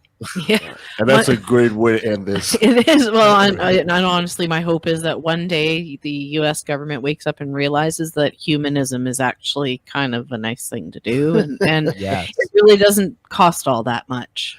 Steve, thank you so much for being on the show. Really appreciate all your input on all this today. If people want to find out more about you and MMT, where can they go? Please come to our website, realprogressives.org. You can find all the podcasts I do under our media dropdown. We also have a great section called Modern Monetary Theory Basics. We also have a bookshelf and other things. And please go to our website, our YouTube channel of Real Progress in Action, where you'll see a lot of the videos that I do. We also have a bunch of other folks like Caleb Mood, who does MMT Mondays. And we have Luke Parcher, who normally would go live on Sundays as well from 2 to 4. So we're all over the place. And tonight, tonight may not be the night you release this, but Sunday nights at 8 p.m., we release our next episode of the new Untouchables. And really, really fantastic. Lots of whistleblowers, big time people that have done big time things. People like Bill Black and Dennis Kucinich, whole host of people. Very, very good. Very, very informative show. Fantastic. I see. I have a new podcast. to Yeah, listen to. exactly. I'm taking notes here. Good, I'm glad because I'm out of podcasts. You know, true crime only goes so far. Steve, before I let you go, I gotta have you say, "Hi, I'm Steve Grumbine of MMT," or whichever podcast you want to name there that you do. And I took a left in the valley. Hi, I'm Steve Grumbine. I'm the host of Macro and Cheese and the new Untouchables, and I took a left at the Valley. Fantastic. Bravo. And that was Steve Grumbine with Modern Monetary Theory. Whoa, is your mind blown already? Mine sure is. Do you have smoke coming out your ears? Oh God! Like that the earbuds is keeping the smoke in. So Thank goodness, right? that was a lot to absorb. I love it. I'll be the first one to admit I'm completely ignorant when it comes to matters of economics. I hope we did a favor for our audience out there, and I hope certainly so. learned a few things. I was very interested, but I know that we may have bored some people. But I hope not, because he's very interesting to hear. I think he's piqued my interest, Yeah. so I'm certainly going to go look at the realprogressive.org and MMT Basics and all that, and macroeconomics. And, macro and cheese. It was called the podcast. Yeah, I totally going and to his download YouTube that. channel, Real Progress in Action. Mhm. Look that up. Steve's a fantastic guy, so I really Yeah. enjoyed him as a guest. I hope to have him again as a Definitely. guest. So that should be pretty fun. Any other thoughts on Steve and microeconomics? Microeconomics. Macroeconomic. MMT, modern monetary. Any more thoughts about that, guys? No, my head just hurts. It's just. Is it? Well, I'm getting there. I'll have to re-listen to it. I think. Yeah. It's going to be one of those shows you're going to be listening over and over again. It's probably not going to air tonight because we have to host guests. Yeah, that's fine. How dare you. So thank you so much to Steve Grumbine for being our guest, and thank you to my co-hosts Sabrina, Brentley, and Benjamin for being there. Thank you for listening. You can follow us at leftofthevalley.ca. You can find us on Facebook, on Twitter at LATV Podcast. You can help or become a patron. You go to patreon.com/LATV and you get an unedited, unscripted, unrehearsed version of the show, behind the scene looks and all that stuff. You can watch us live too. I send out a link before we go live. So if you want to watch and comment, that's for patrons. Patrons only. You get the in-between conversation. Kevin tells terrible dad jokes. Yes, stuff you just don't get to see. That's when, oops, restart. Restart, take two, etc. Brent, you want to give a quick plug for Unapologetics there, bud? Sure. Yeah, Unapologetics panel stream on YouTube. Please like and subscribe, and check us out. It's all live, and you can. You don't have to be a patron to comment on that one. So no, we let you do it for free. Not yet. No. Yeah. Unapologetics with an X. Exactly. With an X, yeah. Change the spelling. Coming up next week, we'll have Dr. Todd Frank Miller talk about critical thinking. We'll have also Mary B. Lepage talk about religious trauma. We'll have our old friend David Fitzgerald will be coming back with his better half. Talk about his new books about time shards. We'll have Candace Gorman talk about death and disbelief. And that's what we got coming up so far. Wow. Awesome. I'm excited for next week. Got a good lineup. Critical thinking, it's something lacking in a lot of our USians down Well, there. remember, he sent us the book so you can read his book, right? Oh, really? There's a book? Yeah. Uh-oh. Oh, cool. You got to catch up on the book. Yikes! Because I'm reading this week. Oh, boy. Thank you so much, guys. Until next time. Oh, yeah. The reason is apparent. You do what you're told and believe in the God assigned by your parents. I'm proud to be an atheist, a skeptic, a non-believer, an infidel, a heathen. I call it how I see it.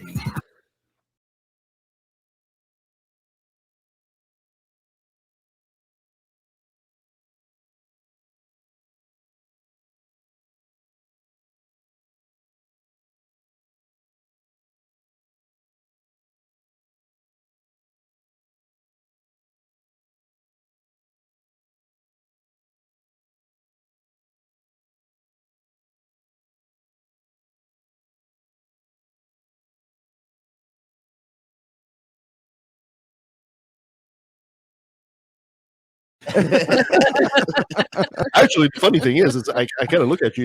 You look a lot like my old man, like my father. It's just, Yeah, kind of. my dad was a looker too. Right? Yeah.